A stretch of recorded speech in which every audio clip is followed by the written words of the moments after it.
अच्छा, हमारे पड़ोस में एक लड़का है, वो थोड़ा अटक अटक के बोलता है। एक दिन वो मेरे पास आ गया, बोला भाई साहब। मैंने कहा क्या हो गया? बोला भाई साहब गजब हो गया। मैंने कहा क्या गजब हो गया?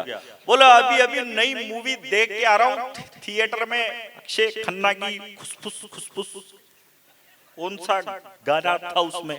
मैंने कहा धुरंधर। आप बोलो वही तो देख के आ रहा हूँ, आप बोलो तो आपको ये स्टोरी सुनाऊं? अब उसने मेरे को स्टोरी सुनाई। 3 दिन तक तो उसका इंटरवल ही नहीं आया। एक दिन वो एक दुकान पे चल गया, उसने दुकानदार से कहा, बोला भाई साहब कोई काम धंधा हो तो बताओ। दुकानदार ने उससे कहा यार एक काम करिए, 10 महाभारत है, जा इनको बेच के आ। वो गया और 5 मिनट में 10 महाभारत बेच के आ गया। फिर बोला भाई साहब ये तो यूं ही बिकी, थोड़ी ग्रोथ बढ़ाओ। दुकानदार ने उसको फिर 50 महाभारत दी, फिर आधे घंटे में बेच के आ गया। फिर बोला भाई साहब ये कम में पड़ता नहीं खाएगा, मेरा थोड़ी ज्यादा दो। तो दुकानदार ने अब की बार उसको 500 महाभारत दी, वो फिर 2 घंटे में बेच के आ गया। तो दुकानदार का दिमाग खराब हो गया, बोले 500 महाभारत बेचने में पूरी जिंदगी लग जाए तो नहीं बिके, तू जाता है घंटे 2 घंटे में कैसे बेच के आता है? तो बोला भाई साहब इसमें करना क्या है, घर घर जाता हूँ, दरवाजा खटखटाता हूँ और कहता हूँ कि खरीद रहे हो कि पढ़ के सुनाओ। बहुत अच्छे भाई।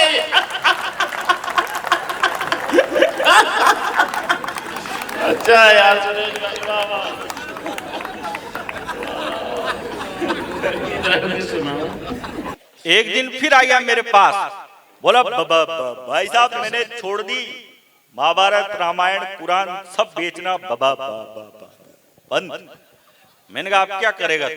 बोला भाई साहब अब तो मेरी नई जॉब लगी। मैंने कहा नई जॉब किस में लगी रहती थी? बोला भाई साहब नई मेरी रेलवे में लगी। मैंने कहा रेलवे में किस चीज की जॉब लगी? बोला भाई साहब रेलवे में मेरी ये अनाउंसमेंट करने की।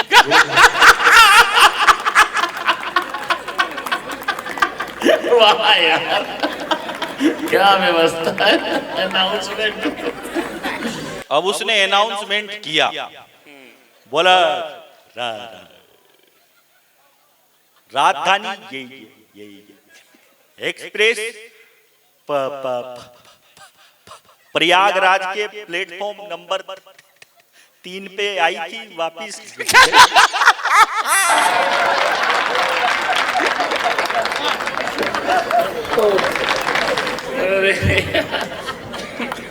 थोड़े दिन बाद उसने अपने 20 दोस्तों के साथ एक ऑफिस खोला 20वें फ्लोर पे।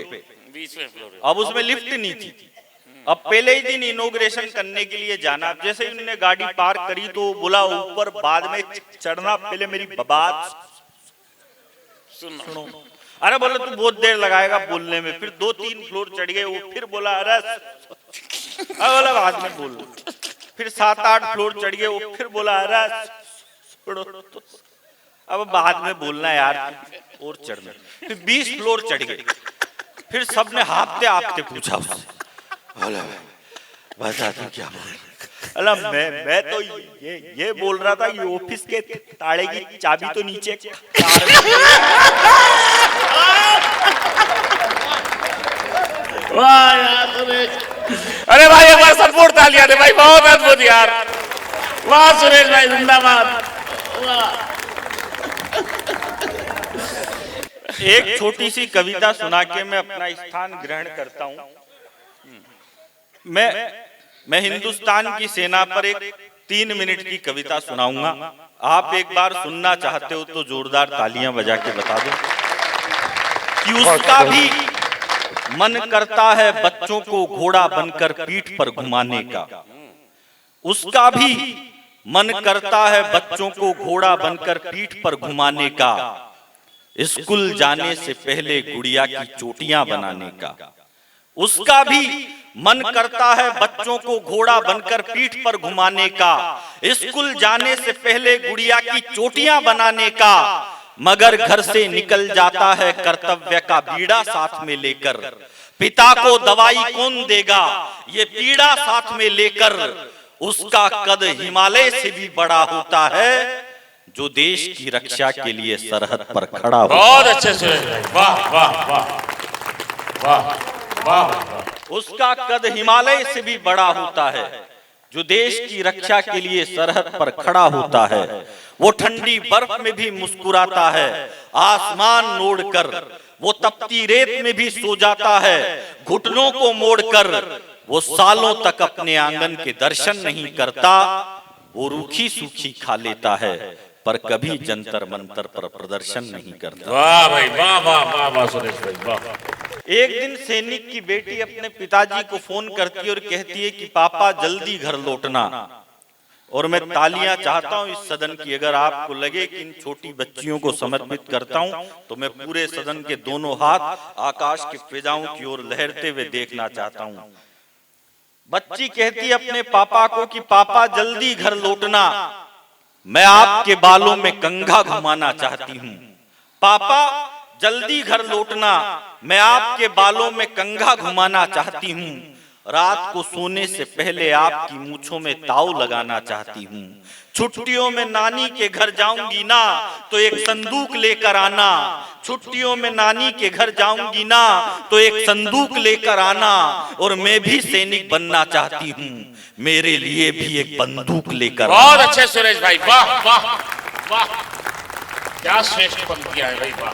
मगर जैसा जाता है सैनिक वैसा घर नहीं आता, धड़ तो आता है वापस उसका सर, मगर सर नहीं। क्या बात है भाई वाह। तो वो बच्ची अपनी दादी से पूछती कि दादी मेरे पिताजी ने ऐसा क्या अपराध कर दिया कि मैं अंतिम समय में उनका चेहरा भी नहीं चूम सकती। वो दादी अपनी पोती को कहती है। मैं आपको एक बात बता दूं प्रयागराज वालों, मेरा गांव है राजस्थान में सवाई माधोपुर जिले में चोसका बरवाड़ा। वहां पर अभी नई पंचायत समिति बनाई गई, पुरानी भी ठीक थी, वहां भी पंचायत चल रही थी लेकिन नई बनाई गई। मैं जहां रहता हूं कोटा, वहां पर नए नगर निगम का निर्माण हुआ, करोड़ों रुपए खर्च हुए, नया नगर निगम बनाया गया। पुराना भी ठीक था, वहां भी नगर निगम चल रहा था लेकिन पुराना बनाया गया। इस देश की राजधानी दिल्ली में नई संसद भवन का निर्माण हुआ, पुरानी में भी संसद चल रही थी लेकिन नई संसद का निर्माण हुआ। और राजस्थान में झालावाड़ के पास एक गांव है पिपलोदी, वहां बरसात से एक स्कूल की छत गिर गई और 7 बच्चे मारे गए। जिस देश में आपके पास पंचायत बनाने का बजट है, नगर निगम बनाने का बजट है, संसद भवन का निर्माण करने का बजट है, लेकिन बच्चों का स्कूल की मरम्मत करवाने का बजट नहीं है, तो देश केवल बातों में विश्व गुरु बन सकता है, धरातल पर कभी विश्व गुरु नहीं बन सकता। वाह यार वाह वाह सुरेश भाई बहुत अच्छे भाई। मैं अंतिम 4 पंक्तियां सुनाता हूं। वो पोती जब अपनी दादी से पूछती है कि मेरे पिताजी का सर क्यों नहीं आया, तो दादी कहती है कि मैं नहीं, मेरा विश्वास कहता है, मैं नहीं, मेरा विश्वास कहता है, गोरा बादल और कल्लाजी का इतिहास कहता है। मैं नहीं, मेरा विश्वास कहता है, गोरा बादल और कल्लाजी का इतिहास कहता है। मेरा बेटा तिरंगा हाथ में लेकर बढ़ रहा होगा और सर कट गया होगा तो धड़ लड़ रहा होगा। क्या बात है भाई वाह वाह सुरेश भाई, क्या पंक्तियां वाह। अंतिम 2 पंक्तियां कि मेरा बेटा तिरंगा हाथ में लेकर बढ़ रहा होगा और सर कट गया होगा तो धड़ लड़ रहा होगा, क्योंकि शूरवीरों के कदम कभी रुकते नहीं है, क्योंकि शूरवीरों के कदम कभी रुकते नहीं है। और बेटी तेरे पापा तिरंगे के अलावा किसी और के आगे झुकते नहीं। वाह वाह वाह वाह, बहुत बहुत धन्यवाद। एक बार जोरदार तालियां भाई, पूरा सदन